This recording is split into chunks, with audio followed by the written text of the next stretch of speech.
بسم اللہ الرحمن الرحیم وبہ نستعین السلام علیکم ورحمۃ اللہ وبرکاتہ۔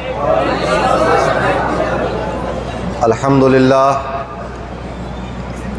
للہ القادر المقتدر القدیر والصلاة والسلام علی السید البشیر النذیر وعلی آلہ واصحابہ ووارثی حالہ الامین المکین محی الدین برحمتک یا ارحم الراحمین وبعد۔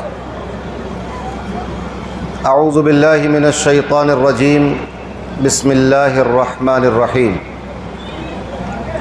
ان اللہ یأمر بالعدل والإحسان وإیتاء ذی القربى وینہی عن الفحشاء والمنکر والبغی یعظکم لعلکم تذکرون۔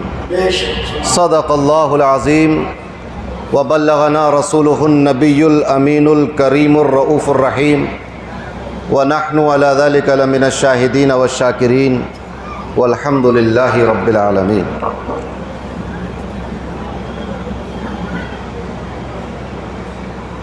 فقد قال تبارک وتعالی مخبرا وآمرا تکریما لحق نبیہ وتعظیما ان اللہ وملائکتہ یصلون علی النبی یا ایہا الذین آمنوا صلوا علیہ وسلموا تسلیما۔ اللہم صلی وسلم وزد وبارک علیہ وعلی آلہ وصحبہ ووارث حالہ وعلی من لدیہ صلاۃ وسلاما علیک یا رسول اللہ صلی اللہ تعالی علیہ وسلم۔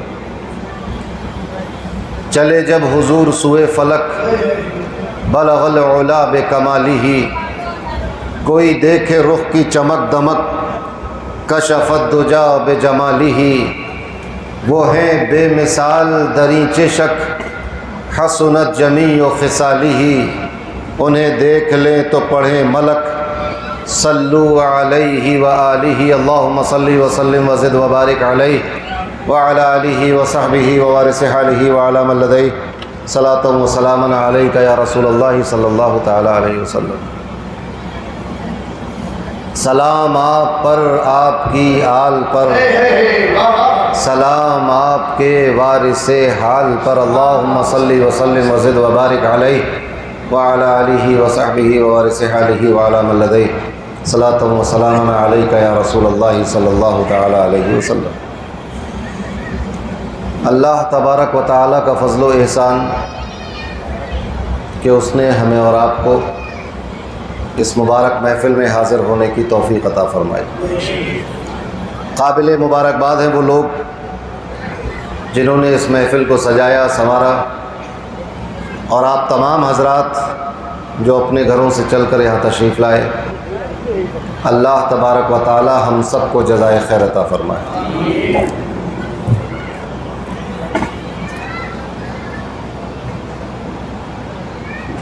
ہر سال کی طرح اس سال بھی اہل رمضان پور نے اس جلسے کا اہتمام کیا۔ یہ شاکر 6-7 مہینے پہلے سے تاریخ لینے کے چکر میں تھے۔ جب پچھلا جلسہ ختم کر کے میں گیا ہوں، بس اسی کے بعد سے کہ اگلے جلسے کی تاریخ کیا ہوگی، کہ بھائی ابھی 1 سال ہے، ہوتے ہوتے ہوتے ہوتے ابھی محرم کے چاند سے 2 دن پہلے آئے، تاریخ دے دی، ان کا چاند ہو جائے پھر دیں گے۔ محبت کی بات ہے، اور آپ لوگ مجھ سے محبت کرتے ہیں، میں آپ سے محبت کرتا ہوں۔ بہت ہی سبق آموز تقریر ہم نے سماعت کی۔ مولانا انور قادری مجیدی سلمہ اللہ تعالی ابھی نوجوان ہیں، ان کا علم بھی جوان ہے، اور میں تو اب بڑھاپے کی طرف، یونس بھائی مجھے یاد دلا دیتے ہیں کہ اب 41 کے ہو گئے، 42 کے ہو گئے، حالانکہ یونس بھائی بھی 60 کے اوپر گئی ہیں، مگر ماشاءاللہ ہے بالکل جوانوں کی طرح۔ لنگر خانے میں ان کو دیکھیے، بالکل ایسا لگتا ہے 15-17 سال کا کوئی نوجوان لڑکا۔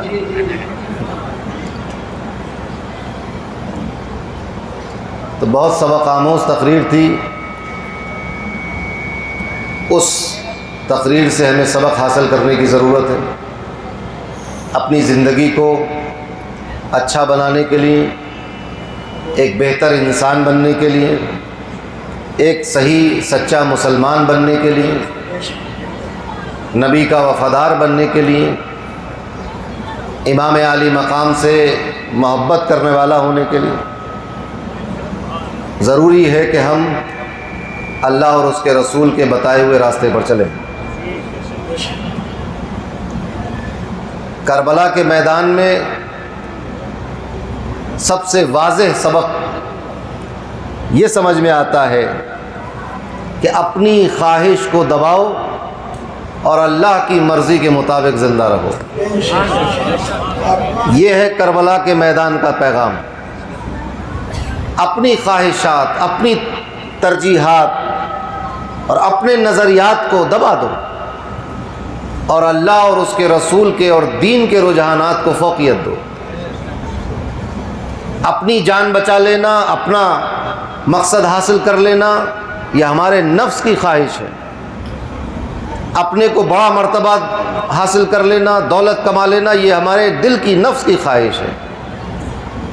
تو جب ایسی بات آ جائے کہ ایک طرف اللہ اور اس کے رسول کا حکم ہے اور ایک طرف ہمارے دل کی خواہش ہے، تو سچا مسلمان وہ کہلائے گا جو اپنی خواہش کو دبا دے اور اللہ اور رسول کے حکم کو آگے بڑھا دے۔ جب تک ہماری زندگی میں یہ چیز نہیں آتی، ہمارے دعووں میں سچائی قائم نہیں رہ سکتی۔ ہر سال کربلا کے تذکرے ہوتے ہیں، شہدائے کربلا کی زندگی کی بات ہوتی ہے، پیغام کربلا کی بات ہوتی ہے، تقریریں بھی ہوتی ہیں، اصلاح معاشرہ کی بھی تقریریں ہوتی ہیں، مگر اس سے ہم کیا حاصل کر رہے ہیں، اس پر بھی توجہ دینے کی ضرورت ہے۔ حاصل اگر کچھ نہیں ہے تو پھر انسان کا عمل عبث کہلاتا ہے، بیکار کہلاتا ہے۔ اگر اس عمل سے کچھ حاصل نہیں ہوا تو بیکار ہے، فالتو کام ہے۔ تو یہ تو کہہ نہیں سکتے کہ یہ جلسے فالتو ہے، لیکن مسلمانوں ہماری حرکتیں یہ ثابت کر رہی ہیں کہ جلسے فالتو ہے۔ ہمارے اعمال یہ ثابت کر رہے ہیں کہ جلسے کسی کام کے نہیں، کیونکہ ہم ان جلسوں سے کچھ حاصل نہیں کرتے۔ آپ ذرا سوچیں، ایک کسان کھیت میں دانہ غلہ اگاتا ہے، آج کل کیا لگا ہوا ہے؟ دھان وان لگے ہوں، مکہ کٹ رہی ہوگی، یہی ہوگا نا؟ تو آپ اگر گیہوں یا دان بو دیں اور فصل نکل آئے تو فصل جب کٹنے کے لائق ہو جائے تو آپ اس میں پورے گاؤں کے جانور لے جا کر فصل چروا دیں، یا آپ فصل کاٹ کے ندی میں پھینکیاں گنگا میں جا کر، کوئی فائدہ ہوا؟ کس کام کا ہے؟ یا کوئی توجہ نہ دیں، دانہ تو بو دیں اور اس کے بعد کوئی توجہ نہ دیں، پھر کس کام کا؟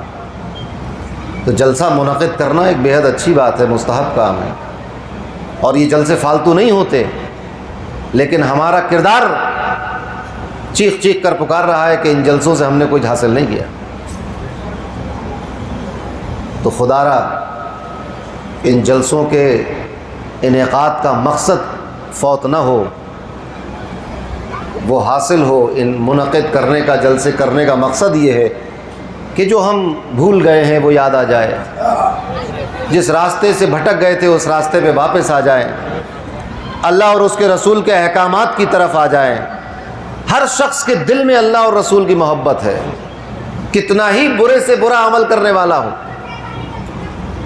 کتنا ہی بے عمل اور بد عمل روسیاہ میری طرح کوئی ہو، مگر دل میں اللہ اور رسول کی محبت اس کے ہوگی۔ یہ تو کہہ سکتے ہو کہ تم نماز نہیں پڑھتا، یہ کہہ سکتے ہو کہ روزہ نہیں رکھتے، یہ کہا جا سکتا ہے کہ حج فرض ہونے کے بعد بھی حج کو نہیں گئے، یہ کہا جا سکتا ہے کہ زکوٰۃ نہیں دی، مگر یہ نہیں کہا جا سکتا کہ یہ اللہ سے اور رسول سے محبت نہیں کرتا، نہیں کرتے، یہ نہیں کہہ سکتے آپ، کیونکہ دل کی بات ہے۔ تو جب ہر مسلمان کے دل میں محبت ہے اور محبت کی وجہ سے انسان مسلمان ہے، تو پھر اس کا تقاضا کیا ہے؟ پھر بے نمازی ہو جائیں، روزہ نہ رکھیں، دین کے احکامات کو نہ مانیں، حرام کو حرام نہ جانیں، حلال کو حلال نہ سمجھیں، تو یہ تو محبت کا تقاضا نہیں۔ محبت کا تقاضا یہ ہے کہ جو رسول نے فرمایا، جو اللہ نے حکم دیا ہے، جو بزرگوں نے دین ہم تک پہنچایا ہے، اس پر ہم عمل کریں، اس کو اپنا لیں۔ یہی مولانا انور کی تقریر کا لب لباب تھا۔ محفوظ کیا ہو گیا آنکھوں میں تمہاری؟ دور دور رہو بھائی، دور رہو، یہ اڑ کے لگنے والی بیماری ہے۔ علاج کر رہے ہو کوئی؟ ٹھیک، چشمہ وشمہ لگا کے بیٹھو۔ اللہم صلی علی سیدنا و شفیعنا و حبیبنا مولانا محمد وبارک وسلم، صلاۃ و سلام علیک یا رسول اللہ صلی اللہ تعالی وسلم۔ مولانا ڈاکٹر صاحب کی تقریر کا یہ مطلب تھا جس کو آپ اس کو سمجھیں۔ اب میں نے جس آیت کریمہ کو سرنامہ بیان منتخب کیا ہے، بہت مشہور آیت ہے، ہندوستان میں تقریباً ہر خطیب جو ہے وہ جمعے کے خطبے میں اس کو پڑھتا ہے۔ یونس بھائی بیٹھے ہوئے ہیں اللہ پور کی جامع مسجد کے خطیب و امام، یہ تائید کر رہے ہیں کہ ہاں آپ صحیح کہہ رہے ہیں، پڑھتا ہے۔ کیا فرمایا اللہ تبارک و تعالیٰ نے؟ اللہ نے کہا ان اللہ یأمر بالعدل والاحسان، فرمایا بے شک اللہ حکم دیتا ہے عدل و انصاف کرنے کا اور احسان کرنے کا۔ اب عدل کا ترجمہ انصاف بھی ہے، اور عدل کا ایک مفہوم انصاف سے بڑھ کر بھی ہے۔ تو عدل اور انصاف کا مفہوم ہم سمجھتے ہیں، اپنی بول چال میں بھی بولتے ہیں عدل و انصاف، اسی مطلب کو سمجھ لیجیے۔ اللہ حکم دیتا ہے ایک توازن کا، غیر جانبداری کا، سلیقے کا، انصاف کا، عدل کا۔ مفہوم مخالف یہ ہوا کہ ظلم نہ کرنے کا، زیادتی نہ کرنے کا، غصب نہ کرنے کا، حد سے زیادہ نہ گزرنے کا اللہ حکم دیتا ہے۔ عدل کا حکم دیا، اس کا مطلب یہ ہے کہ ظلم نہیں کر سکتے، زیادتی نہیں کر سکتے، کسی کو بیجا ستا نہیں سکتے، کسی کا مال نہیں غصب کر سکتے، کسی کی جیب نہیں کاٹ سکتے، کسی دوسرے پر ظلم نہیں کر سکتے۔ اللہ حکم دیتا ہے عدل کا، تو اپنے ساتھ بھی ظلم نہیں کر سکتے۔ اب تم نماز قضا نہ کرنا کیونکہ نماز قضا کرنا اپنے ساتھ ظلم ہے، روزہ قضا نہ کرنا کیونکہ روزہ قضا کرنا یہ ظلم ہے، خلاف شریعت کوئی کام نہ کرنا کیونکہ یہ بھی ظلم ہے۔ ظلم کہتے ہیں وضع الشیء فی غیر محلہ، کسی چیز کو اس کی جگہ نہ رکھ کر دوسری جگہ رکھ دیا جائے، یہ ظلم ہے۔ مثلاً آپ کے یہاں کوئی مہمان آئے، آپ اس کو اگلدان میں پانی دے دیں، بالکل نیا اگلدان جہیز میں آیا تھا، جہیز آتا ہے کہ نہیں آتا ہے جہیز میں؟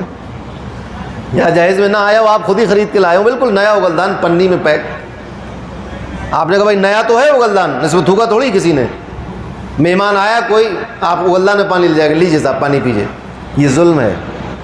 اگلدان پانی پلانے کی چیز ہی نہیں تھی، سمجھے؟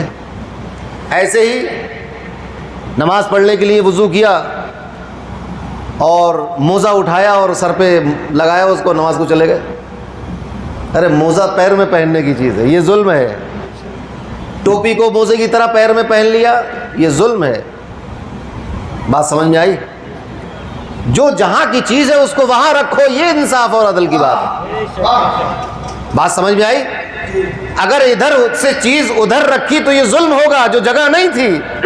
اب سوچو کہ دل کس کی جگہ ہے، ذہن کس کی جگہ ہے، یہ پیشانی کہاں کی جگہ ہے، یہ ناک کہاں کی جگہ ہے، یہ زبان کہاں کی جگہ ہے، یہ آنکھیں کس کی جگہ ہے، یہ کان کس کی جگہ ہے۔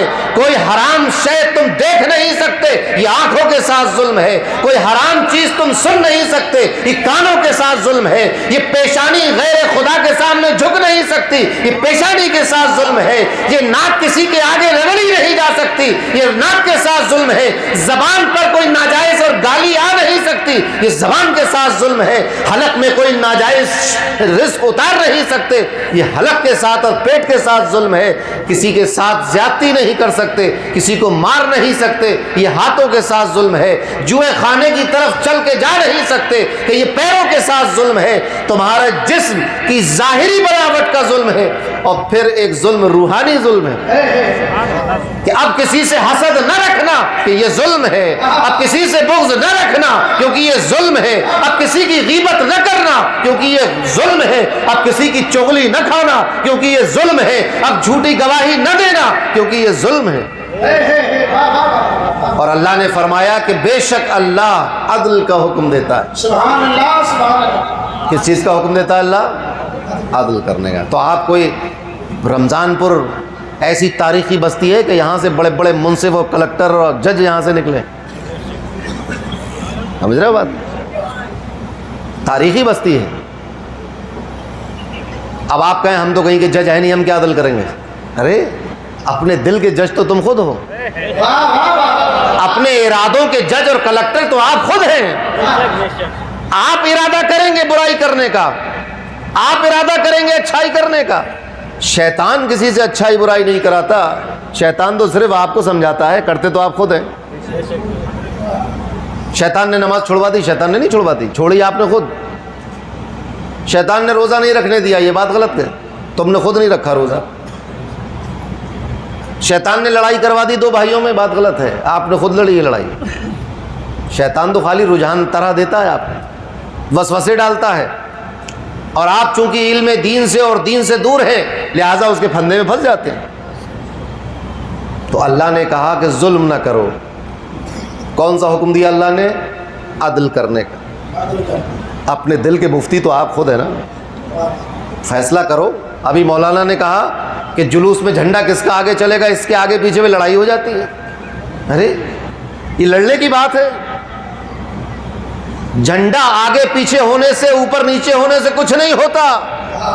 اگر جھنڈا اٹھانے کا شوق ہے تو حضرت عباس علمبردار جیسا حوصلہ پیدا کرو۔ حسین کا جھنڈا بے نمازی کے ہاتھ میں شوبہ نہیں دیتا،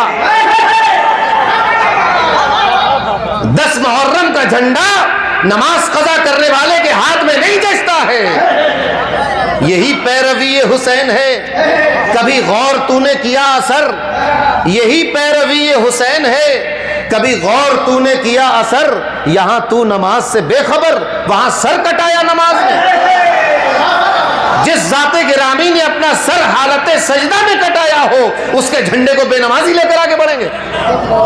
یاد رکھو، امام حسین کا جھنڈا حضرت غوث اعظم کے ہاتھ میں ہے، اس کو شوبہ دیتا ہے۔ ہندوستان میں غریب نواز کے ہاتھ میں ہے، ان کو شوبہ دیتا ہے۔ ہمارے پیر و مرشد تاجدار اہل سنت کے ہاتھ میں ہے، ان کو شوبہ دیتا ہے۔ اس تاریخ میں دو حسینی آپس میں لڑ رہے ہیں، جس تاریخ میں امام حسین یزید سے لڑ رہے تھے۔ یزید تو اپنے گھر میں آرام سے، یزید کے پیروکار تو اپنے گھر میں بہت آرام سے سکون سے بیٹھے ہیں، حسینی آپس میں لڑ رہے ہیں۔ ڈوب کے مر جاؤ چلو بھر پانی میں، یہ کیا طریقہ ہے؟ امام حسین کا جھنڈا، اس پر یہ لڑائی ہوگی، آگے کس کا؟ آگے پیچھے جھنڈے پہ نہیں ہوتا ہے، جھنڈا جس جگہ ہے وہی جگہ اس جھنڈے کی۔ آپ بازار کو، محلے اور گلی کوچوں کو دکھانے کے لیے جھنڈا نکالتے ہو، اپنے اعمال دوسرے انسانوں کو دکھاوے کے لیے جو کرتا ہے اس کے بارے میں اللہ نے معلوم ہے کیا فرمایا؟ اللہ نے فرمایا ارأیت الذی یکذب بالدین، دیکھو تو ان لوگوں کو جو دین کو جھٹلاتے ہیں، وہ شخص جو دین کو جھٹلاتا ہے کیا کرتا ہے؟ دین کو جھٹلا دیتا ہے، اس کی عادت کیا ہے؟ الذین ھم یراؤون، وہ لوگ دکھاوا کرتے ہیں۔ پوری آیت ہے، آپ ذرا سوچئے شروع کہاں سے ہو رہی ہے؟ یہ دین کو جھٹلانے والے لوگ ہیں۔ پھر اس کے بعد ان کی نشانیاں بیان کرتے کرتے جب بات یہاں آئی کہ نمازوں میں تساہلی برتتے ہیں، الذین ھم یراؤون، یہ وہ لوگ ہیں جو صرف دکھاوا کرتے ہیں۔ بات ذرا سوچئے، تو دکھاوا جھنڈا کون دیکھ رہا ہے آپ کا کہ آگے ہے کہ پیچھے ہے؟ اس پر لڑائی، ابھی پرسوں جھنڈا نکلے گا، لڑائی مت لڑ لینا. بات سمجھ میں آئی؟ سکون و اطمینان کے ساتھ. امام حسین کی یاد کس طور پر منائی جائے گی کہ آپس میں اتحاد ہوگا, آپس میں صلہ رحمی ہوگی, اور باطل کے سامنے آنکھوں میں آنکھیں ڈال کر بات کی جائے گی, باطل کے سامنے سینہ سپر ہوں گے, مگر آپس میں تو محبت ہونی چاہیے, آپس میں اتحاد ہونا چاہیے, آپس میں ایکا ہونا چاہیے, آپس میں یگانگیت ہونا چاہیے, آپس میں مجانست ہونا چاہیے, آپس میں اخوت ہونا چاہیے. آپس میں لڑائی حسینیوں کا طریقہ نہیں. یا تو ایسا ہو کہ تم ان کوفے والوں کی طرح ہو جو چھوڑ کے بھاگ گئے تھے, یا ان یزیدیوں کی طرح ہو جو امام حسین سے لڑنے آ گئے تھے, یا پھر امام حسین کے نقش قدم پر ہو جنہوں نے باطل کا مقابلہ کیا اور کسی مخلوق کی طرف امید کی نظر سے نہیں دیکھا, اللہ پر امید لگائی. ایسے حسین ہستی کا جھنڈا نکلتا ہے, ان کا ذکر ہوتا ہے تو اس میں آپس میں یہ لڑائی کی بات نہیں کس کا آگے نکل گیا جھنڈا کس کا پیچھے, جس کا جہاں ہے وہیں سے امام حسین دیکھ رہے ہیں. بات سمجھ میں آئی؟ تو اللہ نے فرمایا حکم عدل کرو. کیا حکم دیا؟ بے شک اللہ حکم دیتا ہے عدل کرنے کا, احسان کرنے کا. احسان کا کیا مطلب ہے؟ احسان کے بہت سارے مطالب ہیں.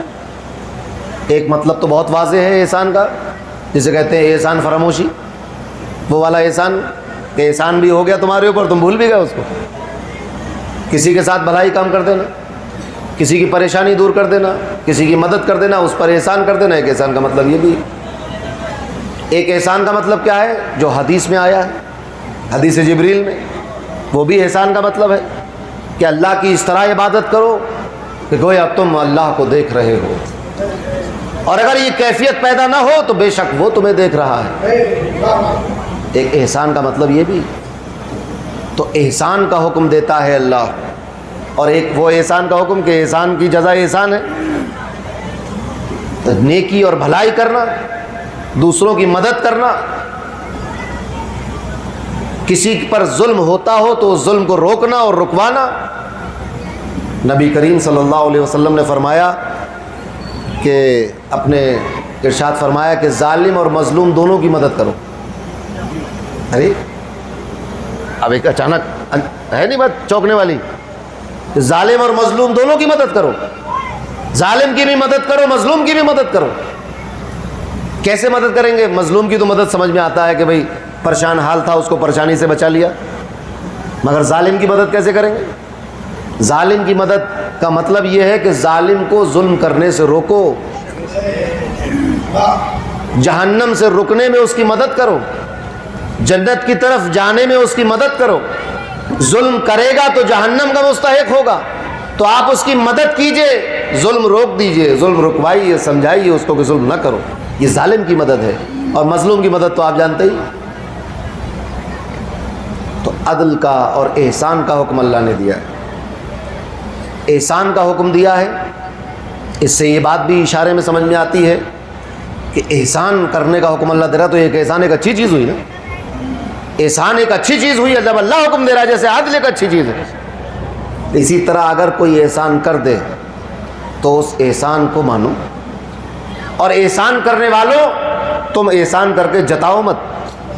یہ بھی قرآن کی آیتوں سے تفصیلی طور پر اور بہت واضح طور پر ہے کہ جو احسان کر کے, صدقہ کر کے, بھلائی کر کے جو جتا دیتے ہیں, تکلیف پہنچا دیتے ہیں, ان کا سارا سلوک مٹی میں مل گیا. اللہ کہتا ہے کہ ایمان والوں اپنے حسن سلوک کو, اپنے صدقات کو باطل مت کرو, ختم مت کرو, مٹی میں نہ ملاؤ اس طرح کی باتیں کر کے. تو یہ ایک اچھی بات ہے. تو جو احسان کرے اس کا احسان یاد رکھے. اسی لیے آج ہم امام حسین کی یاد میں یہاں بیٹھے ہیں کہ انہوں نے ہم پر احسان کیا, امت پر احسان کیا ہے, ہم پر احسان کیا ہے. آج ہم ان کے احسان کو یاد کر رہے ہیں, اس سے سبق حاصل کر رہے ہیں. تو اللہ نے فرمایا واضح الفاظ میں کہ عدل کرو, احسان کرو, اور کیا فرمایا وَإِيتَاءِ ذِي الْقُرْبَى, اور عطا کرو, دو. اپنے عزیز و اقربا کو، اپنے رشتہ داروں کو، اپنے قرابت داروں کو کچھ مدد کرو، ان کی مال دو، ان کو پیسے سے مدد کرو، ان کی غلہ اور کھانے پینے کپڑے سے مدد کرو ان کی. ایتاء ذی القربہ،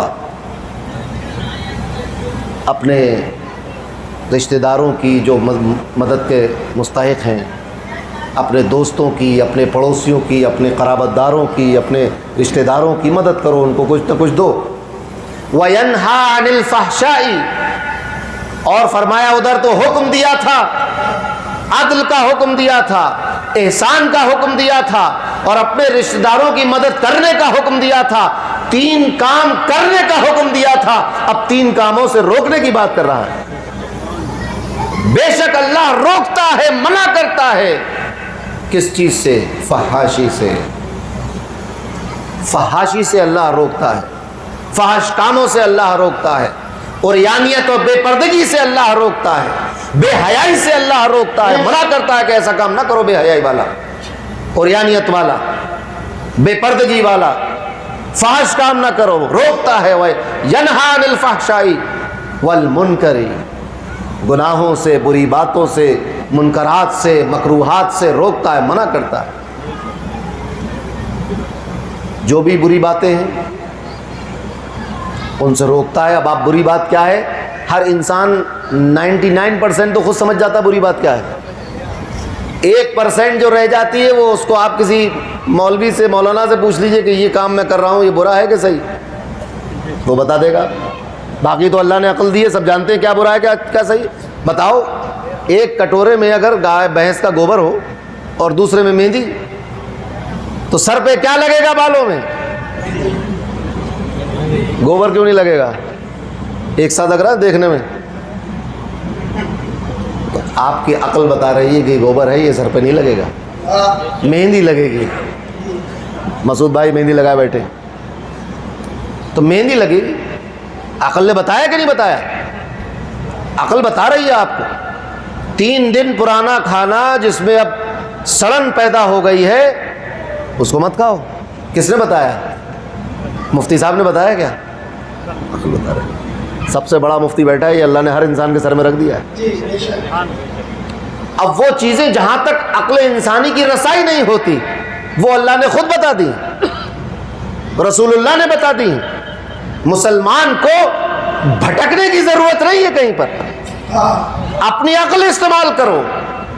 جب عقل جواب دے جائے تو پھر اللہ اور رسول نے تو سب کھول کے بیان کر ہی دیا ہے، کوئی چیز پوشیدہ نہیں. آپ سوچ کے دیکھ لیں. آپ سوچیں کسی کے یہاں میت ہو جائے اور آپ کے یہاں ایک مان لیجیے سالگرہ ہے کسی کی، تو آپ پڑوسی کے جائیں گے دعوت دینے کے لیے؟ ہمارے شام میں بچے کی سالگرہ آئیے گا، اس میں آپ کیوں نہیں جاؤ گے؟ بلکہ ہو سکتا ہے کہ تم کینسل کر دو اپنے گھر کا پروگرام. تو چھوٹا موٹا خوشی کا پروگرام ہے، چکا نہیں بھائی پڑوس میں غمی ہو گئی پھر کریں گے. ہوتا ہے کہ نہیں؟ کیوں؟ کیا فتویٰ پوچھنے گئے تھے؟ کس سے پوچھا؟ آپ کی عقل نے بتایا کہ بڑے ابا کے یہاں غمی ہو گئی ہے تو چھوٹے ابا کے یہاں خوشیاں بھی نہ مناؤ. عقل نے بتایا کہ نہیں؟ بتایا. آپ بازار میں تھے، اذان ہو گئی جمعے کی اذان ہو گئی. اب آپ کی چونکہ عادت تھی کہ ظہر کی اذان کے وقت اذان ہوئی، اس کے بعد آپ نے سامان بیچ دیا، 15 منٹ دیکھتے رہے کہ ابھی ٹائم ہے، اور پھر جا کے وضو کیا اور نماز پڑھ لی. مگر اب ہو گئی جمعے کی اذان. اب امام منبر پہ چڑھنے والا ہے. اب اگر آپ خرید و فروخت کریں گے تو گناہگار ہوں گے. یہ بات عقل نہیں بتا پا رہی تھی تو اس بات کو اللہ نے بتا دیا کہ جب جمعے کی اذان ہو جائے، بلا لیا جائے مسجد کی طرف، تو اب بے کرنا، خرید و فروخت کرنا یہ حلال نہیں رہا، اب یہ گناہ ہو جائے گا. لہٰذا آپ خرید و فروخت نہیں ہوگی. اب امام منبر پہ بیٹھ کر خطبہ دینے والا ہے، لہٰذا چھوڑ دی. تو جو عقل نہیں بتا پا رہی تھی اس کو قرآن نے اور حدیث نے بتا دیا. ایسی باتیں بہت کم ہیں جو عقل نہ بتا پائے. وضو ٹوٹ گیا تھا، وضو کیسے ہوگا؟ عقل نہیں بتا پا رہی تھی تو رسول اللہ نے بتا دیا، اللہ نے بتایا. سمجھ میں بات آئی؟ لیکن نجاست ہمارے کپڑوں پہ لگی رہے، ہمارے جسم پہ لگی رہے، یہ اچھی بات نہیں ہے. یہ تو ہماری عقل بھی بتا رہی ہے. ہماری عقل بھی بتا رہی ہے کہ یہ نجس چیز ہے، یہ نجس پانی ہے، اس سے دور رہو، گندی بات ہے، بدبو آ رہی ہے، تنفر ہو رہا ہے۔ کسی شادی میں جا رہے ہیں آپ تو آپ کیچڑ میں ہوتے ہوئے، نالوں میں گھومتے ہوئے، بالکل گوبر اوبر میں سنتے ہوئے جاتے ہیں کیا؟ عقل بتا رہی ہے کہ غلط بات ہے۔ تو آپ مجھے بتاؤ رمضان پور والوں کہ کتنے لوگوں کی عقل نے یہ بتایا کہ شادی میں ڈھول اور بینڈ نہیں بجے گا؟ بتایا کسی کی عقل نے؟ نہیں بتایا نا؟ میں بتا رہا ہوں حرام و ناجائز ہے، قسم خدا کی اگر شادی میں بینڈ بجایا گیا، ناچ ہوا، وہاں ڈھول بجائے گئے، ناجائز کام ہوئے، اللہ کی ناپسندیدگی کا سبب بنیں گے، اولادیں پیدا ہوں گی، پھر دعا کراتے پھرو گے، شادی میں لڑائی ہوگی، بے برکتی ہوگی، اللہ اور رسول کی ناراضگی کا سبب بنے گا۔ میں فتویٰ دے رہا ہوں کہ یہ شادیوں میں کرنا ناجائز و حرام۔ یاد رکھنا میرا فتویٰ کہ یہ ناجائز ہے، اللہ اس سے راضی نہیں ہوتا، رسول اللہ کے تعلیمات کے خلاف ہے۔ شادیوں میں بینڈ لے آتے ہو، ارے میلاد لاؤ، میلاد لائیے، صلاۃ و سلام لائیے، درود شریف لائیے، فاتحہ نیاز لائیے، نعرہ تکبیر لائیے، قرآن و حدیث لائیے، اچھی بات ہے۔ اگر بینڈ لے آئے، ڈی جے لے آئے، کچھ حاصل حصول نہیں، فضول خرچی، اس میں کوئی بھی کسی پہلو سے کوئی گنجائش نہیں ہے، لہٰذا یہ کام برا ہے، اس سے بچنے کی ضرورت ہے۔ اللہ نے کیا فرمایا؟ اللہ حکم دیتا ہے، میں تھوڑی دے رہا ہوں۔ وَيَنْهَا عَنِ الْفَحْشَاءِ وَالْمُنْكَرِ، پوچھو دنیا کے کسی مفتی مولانا سے کہ شادیوں میں ناچ گانا اور بینڈ باجا اور ڈی جے یہ منکرات میں ہے کہ نہیں؟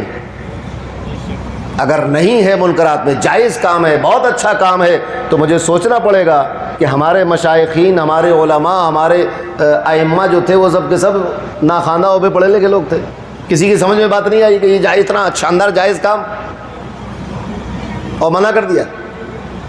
اور اگر ناجائز ہے بھائی، منکرات میں ہے، اچھی چیز نہیں ہے، تو یہ نہ کہنا کہ حضرت منع کر گئے تھے۔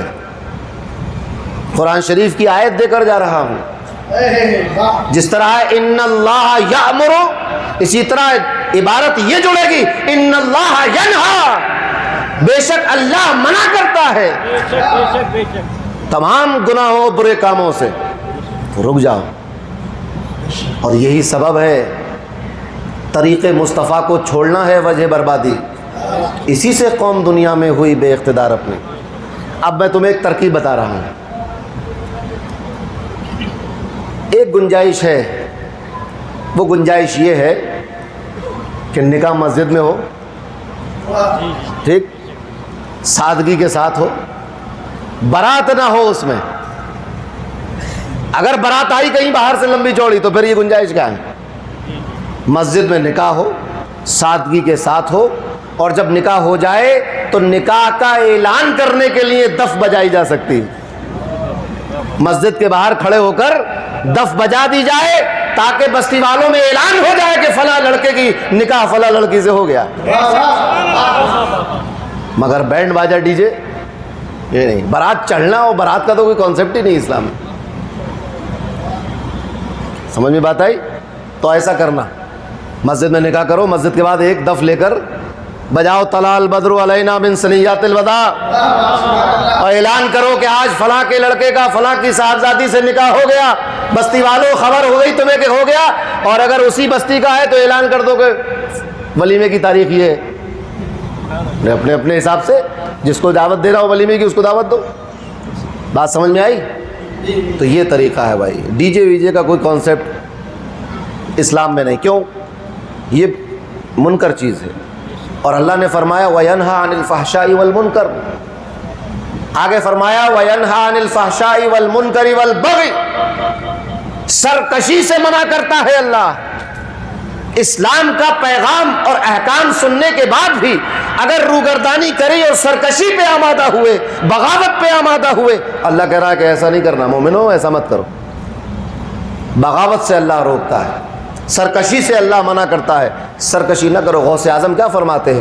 المؤمن لا يعرف کیف ولما، مومن تو وہ ہے جو اس چکر میں نہیں پڑتا کہ ایسا کیوں ہو گیا اور ویسا حکم کیوں آ گیا، بل قال بلا، بلکہ جب بھی وہ شریعت کا حکم سنتا ہے تو سر جھکا دیتا ہے اور مان لیتا ہے، اس کو بغیر حیل و حجت کے مان جاتا ہے۔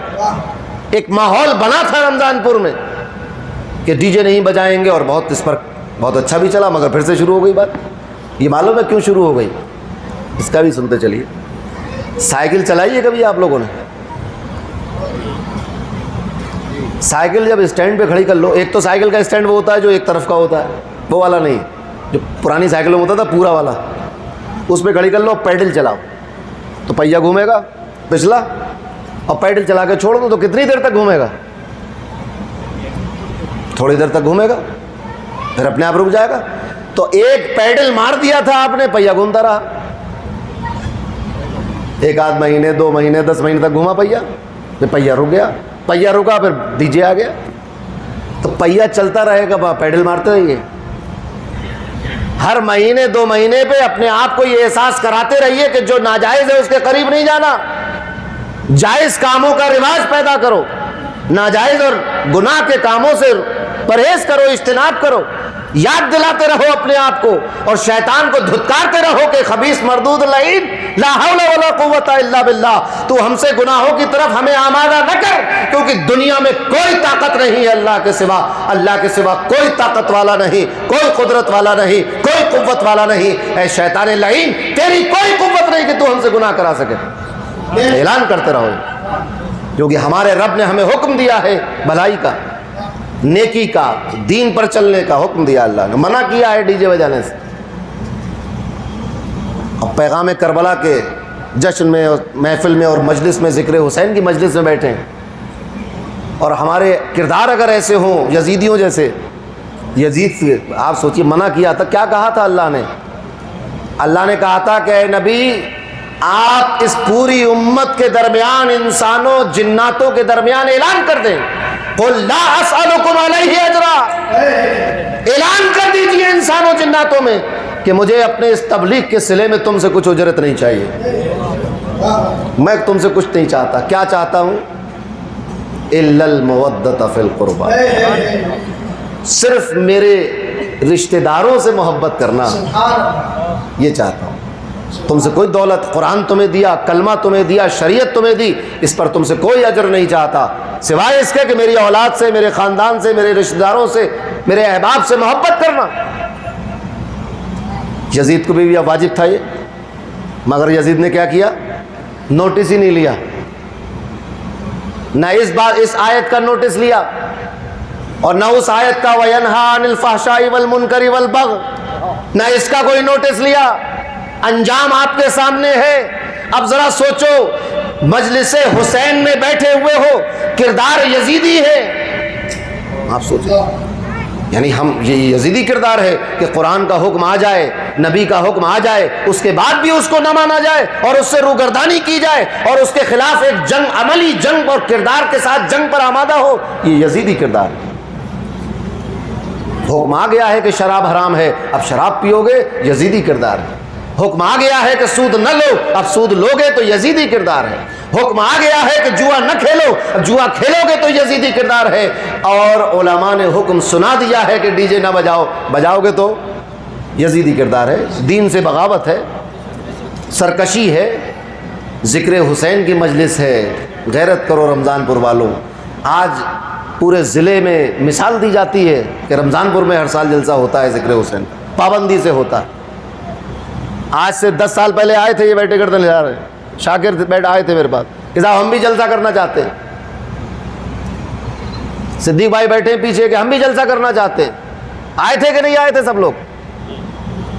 اور کتنی بحث و مباحثے کے بعد تاریخ طے ہو گئی تھی کہ ہاں بھائی ہر سال ذکر حسین ہوگا یہاں پر۔ فائدہ کیا ہوا اس کا؟ آپ ذرا سوچیں، اپنے کردار سے حسینیت ظاہر کرو، اپنے کردار سے سنیت ظاہر کرو، اپنے کردار سے محبت رسول ظاہر کرو، اپنے کردار سے اللہ کی بندگی ظاہر کرو، تو پھر سچے مسلمان اور ایک اچھے انسان ہو۔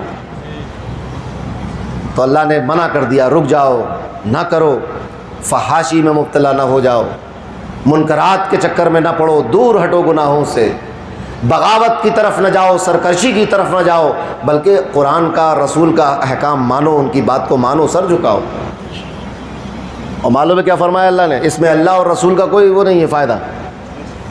یعظکم لعلکم تذکرون، یہ نصیحت تمہارے لیے ہے، یہ واعظ اور نصیحت آپ کے لیے ہے جو اللہ کر رہا ہے، آپ کی بہتری ہے اس کے اندر، یہ تمہیں اس لیے اللہ بتا رہا ہے، تمہیں اس لیے بتایا گیا، شاید تم اس کو یاد رکھو، اور تم اس کو جب یاد رکھو گے، اپناؤ گے، تو تمہاری دنیا بھی اچھی گزرے گی اور آخرت بھی اچھی گزرے گی۔ انداز بیاں گرچہ بہت شوق نہیں ہے، انداز بیاں گرچہ بہت شوق نہیں ہے، شاید کہ تیرے دل میں اتر جائے میری بات۔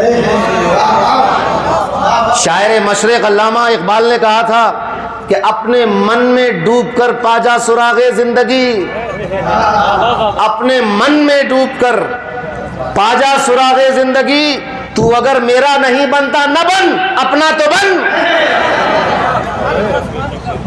قوت عشق سے ہر پست کو بالا کر دے، قوت عشق سے ہر پست کو بالا کر دے، دیر میں اس میں محمد سے اجالا کر دے۔ اور مجھے شہید بغداد علیہ میرے بانی محدث بدایونی علیہ رحمت و رضوان کا ایک اکثر وہ شعر پڑھتے تھے، شعر ان کا تو نہیں ہے مگر اکثر پڑھا کرتے تھے، جب وہ کچھ دیکھتے تھے کہ کوئی کمی ہے، کوئی برائی ہے، اس کے خلاف تقریر کرتے تھے، سمجھاتے تھے، کلاسز لگاتے تھے، تو آخر میں ساری محنت کرنے کے بعد ایک شعر پڑھتے تھے۔ کیا کہتے تھے؟ کہتے تھے کہ یہ مہر تاباں سے جا کے کہہ دو، چمکتے ہوئے سورج سے یہ بات کہہ دی جائے، یہ مہر تاباں سے جا کے کہہ دو کہ اپنی کرنوں کو چن کے رکھ لے، یہ مہر تاباں سے جا کے کہہ دو کہ اپنی کرنوں کو چن کے رکھ لے، میں اپنی مٹی کے ذرے ذرے کو خود چمکنا سکھا رہا ہوں، میں اپنی مٹی کے ذرے ذرے کو خود چمکنا سکھا رہا ہوں، میرے جنوں کا نتیجہ ضرور نکلے گا، میرے جنوں کا نتیجہ ضرور نکلے گا، اسی سیاہ سمندر سے نور نکلے گا انشاءاللہ۔ تو ایک عہد کرو، یہ عہد کا دن ہے، ایک وعدہ کرو اپنے آپ سے کہ آج سے پوری کوشش کریں گے کہ جو چیزیں ناجائز ہیں، مکروہ ہیں، ناپسندیدہ ہیں، ان سے ہم دور ہو جائیں۔ آپ ذرا سوچو ہماری زندگی میں کیا گناہوں کی کوئی کمی ہے جو جیتے جاگتے ہوئے سوچتے سمجھتے ہوئے گناہوں اپنے اوپر اولاد لیں؟ نبی نے فرمایا النکاح من سنتی، اب اس عظیم سنت میں سنت کہاں ہے؟ صرف میں نے قبول کیا اور باقی سارا کام غیر سنت۔ اتنا تو سمجھنا چاہیے النکاح من سنتی، نکاح میری سنت ہے، اسی نکاح کو منعقد کرنے کے لیے سارے کام غیر سنت والے۔ اچھے کام کرتے ہوئے اس سنت کی طرف جاؤ، ہے نا؟ جس سنت کو ادا کرنے جا رہے ہو نبی سے منسوب ہے۔ یہ نکاح معمولی چیز، آپ کو معلوم ہے مولانا تجمل بیٹھے ہیں، ان سے پوچھئے، باصلاحیت عالم ہیں، ان سے پوچھو کہ ایک عابد زاہد شخص جو دن رات نفل میں لگا رہتا ہو، تو اور مسجد میں ایک جگہ نکاح کی محفل ہو رہی ہو، تو بہتر کیا ہے کہ نفل میں لگا رہے کہ نکاح کی محفل میں آ کے بیٹھے؟ پوچھنا ان سے، زیادہ بہتر کیا ہے کہ ادھر نفل پڑھتا رہے یا نفل کو چھوڑ کر سنت رسول کی اس محفل میں آ کر بیٹھے، نکاح کی محفل میں آ کر بیٹھے؟ یہ بتائیں گے آپ کو کہ نکاح میں شریک ہونا جنگلوں میں رہ کر نفل پڑھنے سے زیادہ بہتر ہے۔ کیوں؟ النکاح من سنتی، نبی کی پیاری سنت ہے یہ، جو روز ادا نہیں ہوتی، زندگی میں ایک بار ہوتی، وہ بھی بہت مشکل تمام۔ آپ ذرا سوچو، دوبارہ کے چانس نہیں ہے اور کر بھی نہیں پاؤ گے تم۔ لوگ آج یہ دھوکہ دے رہے ہیں کہ دیکھو مسلمان 4 کر لیتا ہے، مسلمان سے پوچھو۔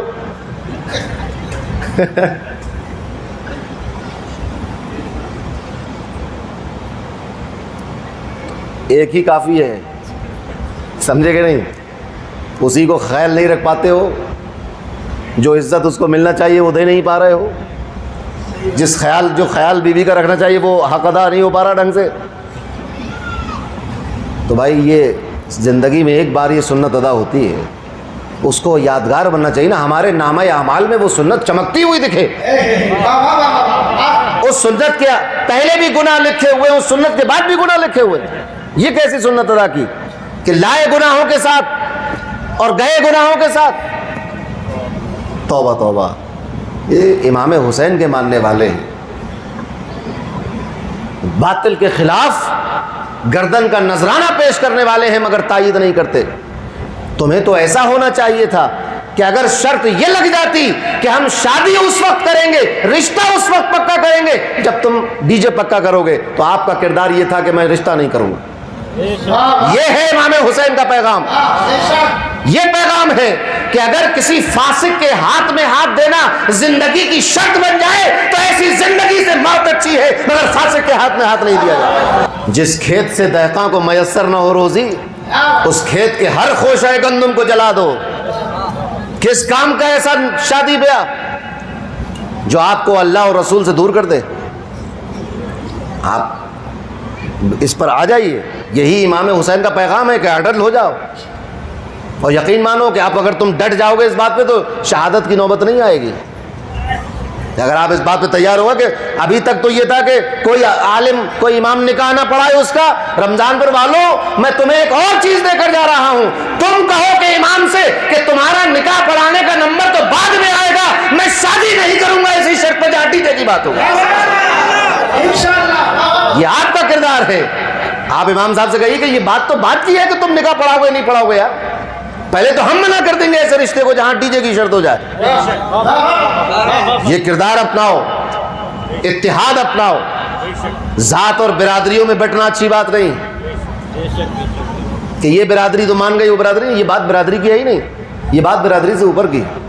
یہ اللہ اور رسول کی بات، یہ دین کی اور شریعت کی بات. امام حسین نے اگر وہاں برادری دیکھ لی ہوتی، اس بات کو میں نے ایک تقریر میں کہا تھا، کچھ لوگوں کو بہت برا لگا. اگر خاندان اور ذات و برادری دیکھی ہوتی تو کربلا کا واقعہ نہیں آتا. سمجھ رہے ہیں آپ؟ سامنے کربلا کے میدان میں سامنے سب مکے کے قریشی لوگ کھڑے تھے. رمضان پر والے قریشیوں کی بات نہیں کر رہا ہوں، قبیلے قریش والے، سمجھے؟ تو گرے پڑے لوگ، دنیاوی اعتبار سے کوئی نیچی اور ذات کے اور ادھر ادھر سے آئے ہوئے اجمی لوگ نہیں تھے، مگر بات حق کی تھی. تو بھلے مکے کے قریش کھڑے ہو، سرداران مکہ کھڑے ہو، فوج اور طاقت والا کھڑا ہو، سلطنت اور تخت والا کھڑا ہو، بات حق ہے تو امام حسین نہ اس کے تخت کے روب میں آئیں گے، نہ اس کے تاج کے روب میں آئیں گے، نہ اس کی سپاہ کے روب میں آئیں گے، نہ لشکری کے روب میں آئیں گے، نہ سپہ سالار کے روب میں آئیں گے، نہ تلوار و طاقت کے روب میں آئیں گے، بلکہ آپ کی نظر تو اپنے رب کی رضا پر. یہ ہے حسینیوں کا کردار. شرط لگاؤ تم کہ رشتہ اس شرط پہ منظور کریں گے کہ ڈی جے نہیں بجے گا. یہ شرط لگا دو انشاءاللہ. آپ شرط لگائیے یہ کہ ہمارے رشتے کی شرط یہ ہے، سب پہلی شرط یہ ہے کہ ڈی جے نہیں بجے گا، اگر ڈی جے بجا تو رشتہ کینسل. یہ کردار مسلمانوں کا ہونا چاہیے. یہی پیغام کربلا ہے کہ باطل فکر کے خلاف، باطل نظریے کے خلاف، فاسق و فاجر کاموں کے، فسق و فجور کے خلاف ڈٹ کر کھڑے ہو جائیے. تم کھڑے ہو جاؤ. اگر تم فسق و فجور میں مبتلا ہوئے، باطل کی طرف گئے تو یزید والا انجام انتظار کر رہا ہے. اور اگر حق کی طرف آئے، صبر کی طرف آئے، اللہ کی طرف آئے، دین کی طرف آئے، شریعت کی طرف آئے، اچھائی کی طرف آئے تو شہدائے کربلا کا انجام انتظار کر رہا ہے. فیصلہ آپ کے ہاتھ میں ہے. تو یہ ہے پیغام کربلا اور یہ ہے پیغام شہدائے کربلا. اپنے آپ کو مضبوط رکھو. اور یہ ہے اللہ کا پیغام جو میں نے پڑھ کے سنایا، جو آپ بچپن سے اب تک خطبے میں سنتے چلے آئے ہیں اس آیت کو. یہ ہے اس کا مطلب. تو انشاءاللہ پوری کوشش کریں گے کہ دین پر ڈٹے رہیں، نیک کاموں کی طرف آئیں، برائیوں سے بچیں، عدل کی طرف آئیں، احسان کی طرف آئیں، مدد کرنے کی طرف آئیں، فحاشی سے رک جائیں، برائیوں سے رک جائیں، منکرات اور مکروہات اور ناجائز و حرام سے رک جائیں، بغاوت و سرکشی سے رک جائیں۔ یہ اس کا ہمیں عہد لینے کی ضرورت ہے، اللہ کا پیغام ہے، اللہ کا حکم ہے۔ تو انشاءاللہ اس کے کرنے کی کوشش کیجیے، میں آپ کے ساتھ ہوں، دعا بھی کروں گا، وقتاً فوقتاً آ کے سمجھاتا بجاتا بھی رہوں گا، اور اللہ تعالیٰ آپ لوگوں کو اس پر قائم رکھے۔ ابھی ادھر ادھر مت دیکھو، صرف اپنے رمضان پور کو دیکھو، خالی ادھر ادھر کیا ہو رہا ہے اس کو چھوڑ دیجیے، آپ اب رمضان پور میں دیکھیے، ہم یہاں کے رہنے والے ہیں، آپ یہاں دیکھیے، اپنے اس کو سدھارو، پھر بھلائی آگے بڑھے گی، ہے نا؟ پہلے خود تو سدھرو، پھر آگے کی اصلاح دیکھیں گے، پھر ایسے ایسے کارواں بنتا چلا جائے گا انشاءاللہ، قطرے قطرے سے دریا بن جاتا ہے، تو انشاءاللہ کامیابی ملے گی۔ چار مصرے اور یاد آ گئے شاعر مشرق کے مجھے، علامہ اقبال کے، کہتا ہے کہ دو مصرے، آسماں ہوگا سحر کے نور سے آئینہ پوش، سورج دن نکلے گا، یہ رات ختم ہونے والی ہے، آسماں ہوگا سحر کے نور سے آئینہ پوش، اور ظلمت رات کی سیما پا ہو جائے گی۔ یہ رات کا اندھیرا تو ختم ہونے والا ہے، ذرا کوشش تو کرو، دیکھو صبح کا اجالا نکلنے والا ہے۔ تو یہ عہد کرنا ضروری ہے، تو مجلس کامیاب ہے، ذکر کامیاب ہے، دل میں محبت تو ہے، مگر اس کا اظہار پھر نیک کاموں سے اور کردار سے ہونا چاہیے نا۔ تو انشاءاللہ اللہ سے امید ہے کہ وہ ہمیں ضرور توفیق عطا فرمائے، اور ہم کوشش کریں کہ نیک کاموں کی طرف آئیں، برائیوں سے رک جائیں۔ جب تک ہم زندہ رہیں اللہ اور اس کے پیارے رسول صلی اللہ علیہ وسلم کے بتائے ہوئے راستے پر چلیں۔ جب ہمارا آخری وقت ہو تو ہماری زبان پر ہو لا الہ الا اللہ محمد رسول اللہ صلی اللہ علیہ وسلم۔